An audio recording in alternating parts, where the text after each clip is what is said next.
Hello everyone, welcome to my channel.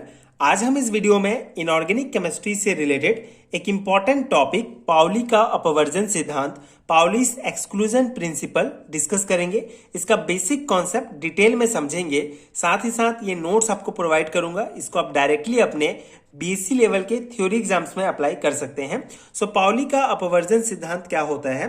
परमाणु की विभिन्न ऊर्जा स्तरों में इलेक्ट्रॉनों की कुल संख्या ज्ञात करने एवं उसकी व्यवस्था का निर्धारण करने के लिए डब्ल्यू पाउली ने 1925 में एक नियम प्रतिपादित किया, जिसे पाउली का अपवर्जन सिद्धांत कहते हैं। ठीक है। सो परमाणु किसी भी एटम के जो विभिन्न जो ऊर्जा स्तर होते हैं, ठीक है, उसमें इलेक्ट्रॉन की कुल संख्या को ज्ञात करने के लिए यह सिद्धांत दिया गया था डब्ल्यू पाउली के द्वारा 1925 में। इस सिद्धांत के अनुसार किसी परमाणु में कोई भी दो इलेक्ट्रॉन की चारों क्वांटम संख्या समान नहीं हो सकती। ठीक है। सबसे इंपॉर्टेंट है इस सिद्धांत का, सबसे इंपॉर्टेंट पॉइंट है कि किसी भी परमाणु में कोई भी दो इलेक्ट्रॉन की चारों क्वांटम संख्याएं समान नहीं हो सकती है। ठीक है। देखिए, अभी तक हमने इस चैप्टर में कॉन्सेप्ट क्या समझा है कि बोहर्स ने अपना परमाणु मॉडल दिया। उसमें उन्होंने बताया कि जो कोई भी जो एटम होता है उसके बीच में एक नाभिक प्रेजेंट होता है और उसमें जो है ये सेल्स प्रेजेंट होते हैं बाहर में, और इसमें जो है इलेक्ट्रॉन प्रेजेंट होता है। ठीक है। और ये जो इलेक्ट्रॉन है इसमें ये फिक्स जो सेल है इसमें घूमते रहता है। और ये जो इलेक्ट्रॉन है, ठीक है, किसी भी एटम में जो इलेक्ट्रॉन प्रेजेंट होता है, इलेक्ट्रॉन की जो कैरेक्टर है, ठीक है, किसी भी इलेक्ट्रॉन की कैरेक्टर है उसको हम क्वांटम नंबर्स की सहायता से पता कर सकते हैं। ठीक है, कि इलेक्ट्रॉन की ऊर्जा स्तर क्या है, नाभिक से उसकी दूरी क्या है। ठीक है, ये सभी जो इलेक्ट्रॉन के बारे में जो जितना भी कैरेक्टराइजेशन है इलेक्ट्रॉन का, वो हम क्वांटम संख्या के द्वारा जो है क्वांटम नंबर्स के द्वारा निकाल सकते हैं। ठीक है।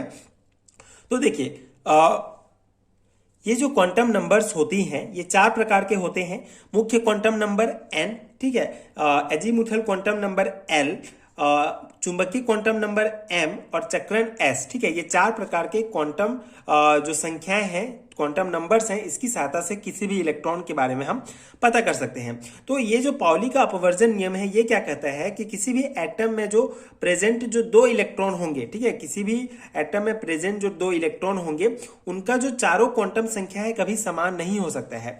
यदि दो इलेक्ट्रॉन ऐसे हैं जिसकी n, l तथा m समान हो तो इसके s के मान में अवश्य भिन्नता होगी। ये बताया था पाउली ने अपने सिद्धांत में। ठीक है, कि जो चार क्वांटम नंबर्स होते हैं किसी भी एटम में, जो जब दो इलेक्ट्रॉन प्रेजेंट हैं तो दोनों इलेक्ट्रॉन के चारों क्वांटम संख्याएं कभी भी समान नहीं हो सकती हैं। ये बताया था पाउली ने अपने सिद्धांत में, यही मेन पॉइंट है। ठीक है।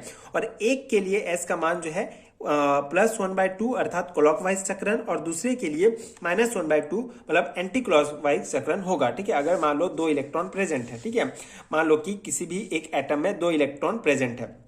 अब दो इलेक्ट्रॉन को कैसे भरेंगे इसका क्रम भी उन्होंने बताया था कि जैसे मान लो दो इलेक्ट्रॉन प्रेजेंट है तो उसको हम इस प्रकार से भरेंगे। ठीक है, तो मान लीजिए कि सेम है, ठीक है, सेम इसी जो है के सेल में प्रेजेंट है। ठीक है, मान लो ये दोनों इलेक्ट्रॉन के सेल में प्रेजेंट है। के सेल में प्रेजेंट है मतलब इसका n जो है 1 हो जाएगा, l जो है 0 हो जाएगा। ठीक है, m जो है भी सेम हो जाएगा। ठीक है, लेकिन जो इसका s जो होगा वो डिफरेंट हो जाएगा। अब s कैसे पता करते हैं? चक्रण क्वांटम नंबर देखिए, ठीक है, ये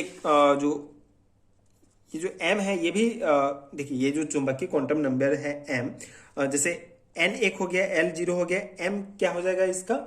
ठीक है, 0 हो जाएगा। ठीक है, अगर l 0 है तो m भी 0 हो जाएगा। तो ये s हम कैसे पता करते हैं? चक्रण क्वांटम नंबर ये क्लॉकवाइज है, एंटी क्लॉकवाइज हो सकता है। ठीक है, तो देखिए, अगर एक इलेक्ट्रॉन इस प्रकार से है तो इसका जो है +1/2 हो जाएगा, और इस प्रकार से अगर पोजिशंस में है तो -1/2 हो जाएगा। मतलब ये तीनों सेम है दोनों इलेक्ट्रॉन के लिए, मतलब सेम एटम में ही प्रेजेंट है, सेम सेल में ही प्रेजेंट है, लेकिन इसके ये तीनों सेम हो सकता है, लेकिन जो आखिरी जो s है ये डिफरेंट हो सकता है। ठीक है, या फिर चारों में से कोई डिफरेंट हो सकता ही है। मतलब वही है कि चारों क्वांटम नंबर समान नहीं हो सकता है दो इलेक्ट्रॉन्स के लिए, ये बताया था।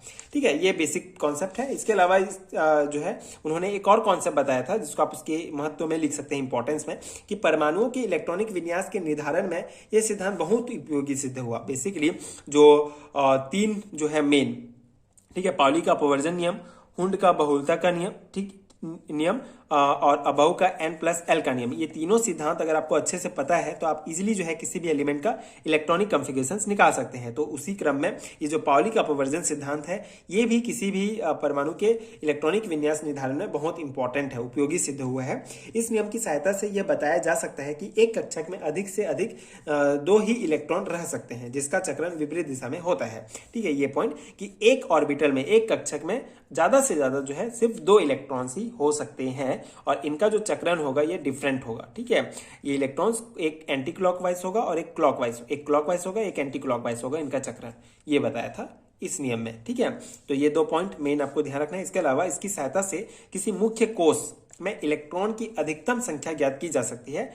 2n² इसका जो फॉर्मूला है, अधिकतम संख्या मतलब 2 ही हो सकता है इलेक्ट्रॉन की अधिकतम संख्या एक कोष में। एक कोष में 2 नहीं हो सकता, ज्यादा भी हो सकता है। एक कोष बोल रहा है, ठीक है, SP जो अब KLM है ना, कोष है ना, सेल जो है उसमें इलेक्ट्रॉन की अधिकतम संख्या ज्ञात की जा सकती है जिसका फॉर्मूला 2n² होता है।